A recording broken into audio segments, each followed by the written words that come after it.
welcome back to your mat. My name is Anna, the Holy Banana, the Holy Yogi, and today I am going to be bringing you another video in our Let's Workshop It series. So in these videos, I'm taking one pose and workshopping it, breaking it down a little bit more than we might be able to in a class where there is movement and flow and we have to keep it moving. I want to take a moment to spend a little bit longer on these poses that tend to go misaligned in class when there isn't enough time to talk about the proper alignment and integrity of it. So today we're going to be talking about frog. This is a very popular position at the end of a vinyasa class, in the cool down, possibly in a restorative class, and I'm going to show you a couple ways that are my favorite to practice this variation of stretch. So what you will need for one of the variations is 2 blankets, and this is my absolute favorite version. When you come into frog, you have the option to turn towards the long edge of the mat for purposes of the video. I'll show you the other version where you can go straight forward on the mat and bring the blankets out to the side. Now this version depends on whether or not you have the flexibility on the inner thighs.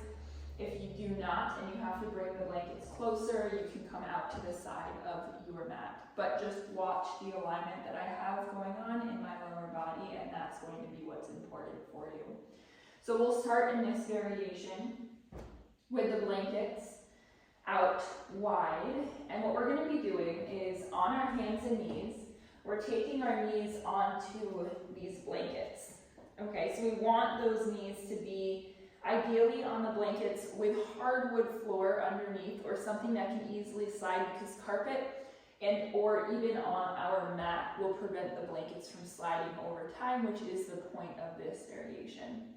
So we'll notice a couple of things here. My knees are straight out from my hips. Oftentimes what happens is I see frog done like this, where the hips are back, kind of like an extra wide child pose. Now, this isn't wrong per se if it feels good in your body, but this isn't frog in the integrity and alignment that it was designed for. So we're going to talk about that alignment. Hips are going to come right between the knees. Knees are straight out, and then those heels are going to stack straight down from the knees. So we have 90-degree angles at the ankles and knees. Now from here, once I find this position with my lower half, I can lower my elbows down, flattening out my back. Now my core stays a little bit engaged here so that I'm not just hanging out and curving my back and dumping things there. So I have a little bit of engagement in my core.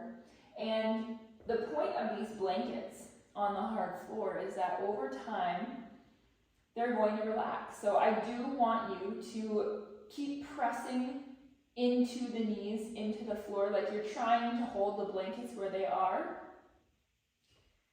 so that you can keep that activation in the inner thigh. That activation is actually important to protect your joints that we are stretching away from here. So find this position in frog. Find that activation where you're gently pushing the knees into the floor.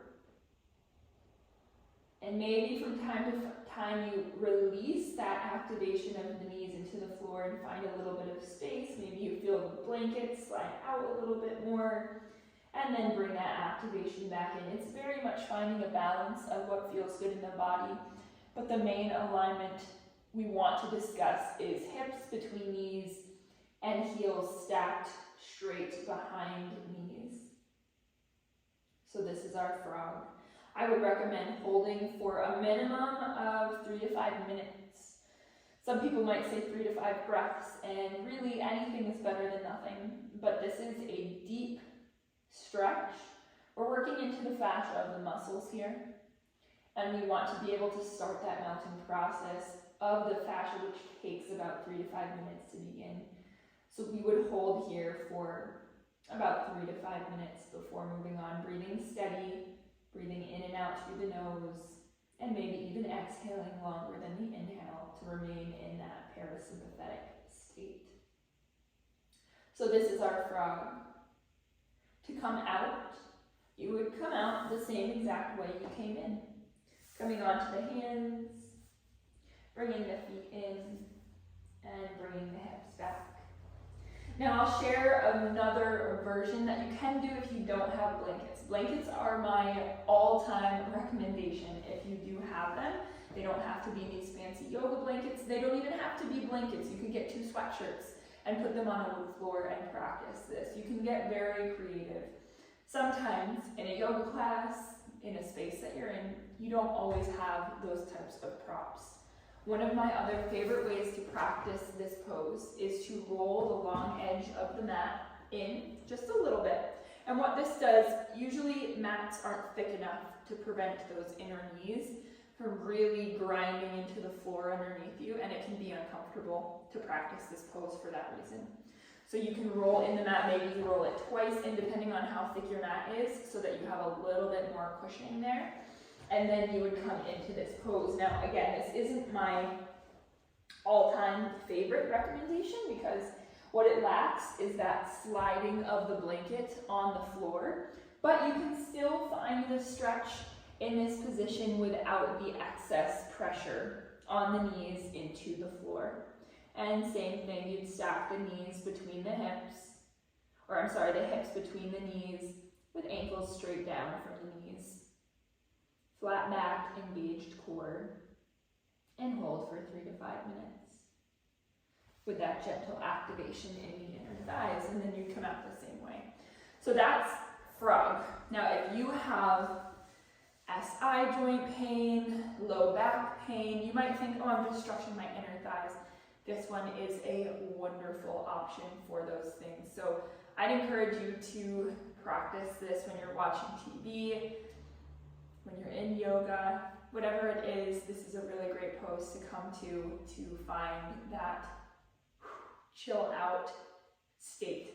So I hope that was helpful to workshop frog. Again, sometimes a pose that can be brushed through and we don't necessarily get the proper technique or alignment in a group class where there's a lot of people and not a lot of time.